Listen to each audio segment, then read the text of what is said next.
Protective relays are placed on the system to reduce the number of alternate links to a minimum.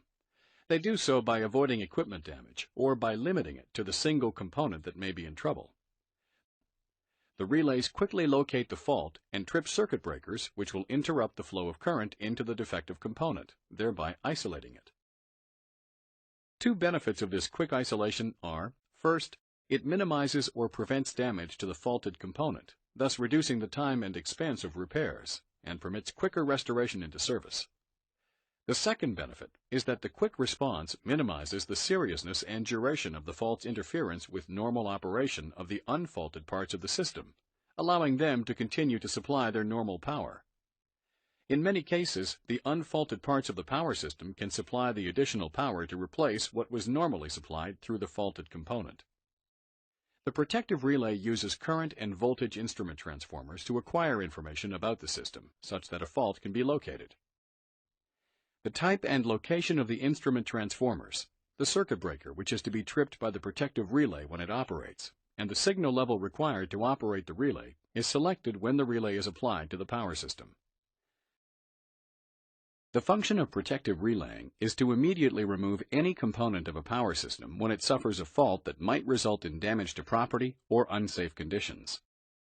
In addition, protective relays can provide information on the locations and types of failures that occur.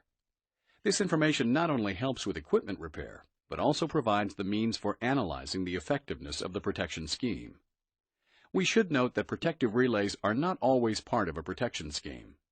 Fusing, reclosers, and sectionalizers are employed in some cases to keep costs down. Circuit breakers are located between each power system component, which makes it possible to isolate and disconnect the faulty component. If a breaker isn't installed between two adjacent components, both components will need to be disconnected for a failure in either one. One of the protection engineer's most powerful tools is the concept of zones of protection. The boundary of a protective zone represents the region that a particular protective element covers. It is necessary for these zones to overlap to ensure proper protection. If two zones did not overlap and a fault occurred at the boundaries of these zones, it is possible that no relays would be tripped. For failures within the overlap area, more breakers will be tripped than needed to disconnect the faulty element. However, the overlap areas are relatively small, and the probability of failure in this region is very low. Therefore, the tripping of too many breakers for a fault in the overlap area will be infrequent. The preferred practice is that adjacent protective zones overlap around the circuit breaker, so that for failures anywhere other than in the region of the overlap, the minimum number of circuit breakers will be tripped. If the zones of protection are set up such that overlap occurs on only one side of the breaker, the relaying equipment of the zone that overlaps the breaker must also be able to trip the breakers of the neighboring zone in order to completely disconnect faults in certain areas. This can be illustrated in the following example. For a fault located as shown, the circuit breakers of Zone B will trip, but because the fault is outside Zone A, the relaying equipment of Zone B will need to send a trip signal to the breaker in Zone A.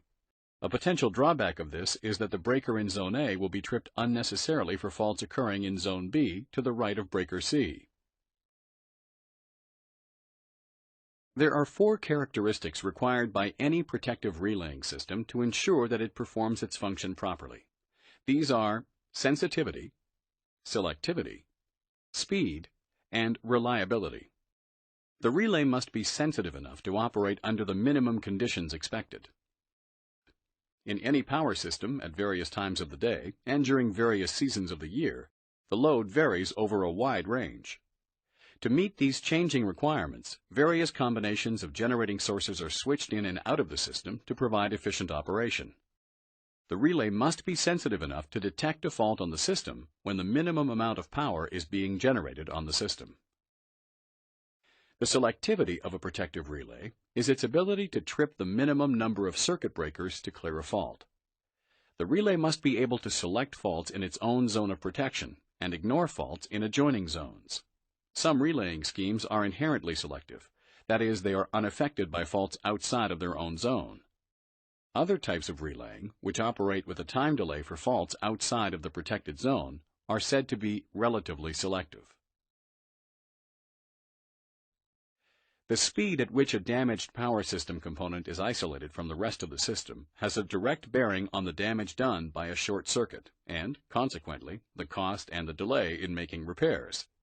Therefore, speed is essential for most relaying applications. The speed of operation also has a direct effect on the general stability of the power system. During a short circuit fault, the rest of the power system can transmit less power because the various sources of generation tend to go out of synchronism. The shorter amount of time a fault is allowed to persist, the smaller its effect is on synchronism or stability of the system. For a protection scheme to perform properly, it must be reliable. With respect to protective relaying, reliability is made up of two components: dependability and security. It is important to understand the difference between dependability and security. Dependability is the amount of certainty that a relay will clear the faults that it is programmed to clear, whereas security is the amount of certainty that the same relay will not react to faults that fall outside of its zone of protection, or react incorrectly for a fault within its zone of protection. Generally, when the dependability of a relay is increased, the security decreases, and vice versa. For example, let's increase the sensitivity of one of the relays in our example protection scheme to be as dependable as possible. Now, when a fault occurs within this relay's protective zone, our relay is sure to identify and clear the fault. However, when a fault occurs outside of this relay's established zone of protection, it attempts to clear the fault. This is because the relay has been made so sensitive that it identifies and reacts to faults even though they fall outside of its zone of protection.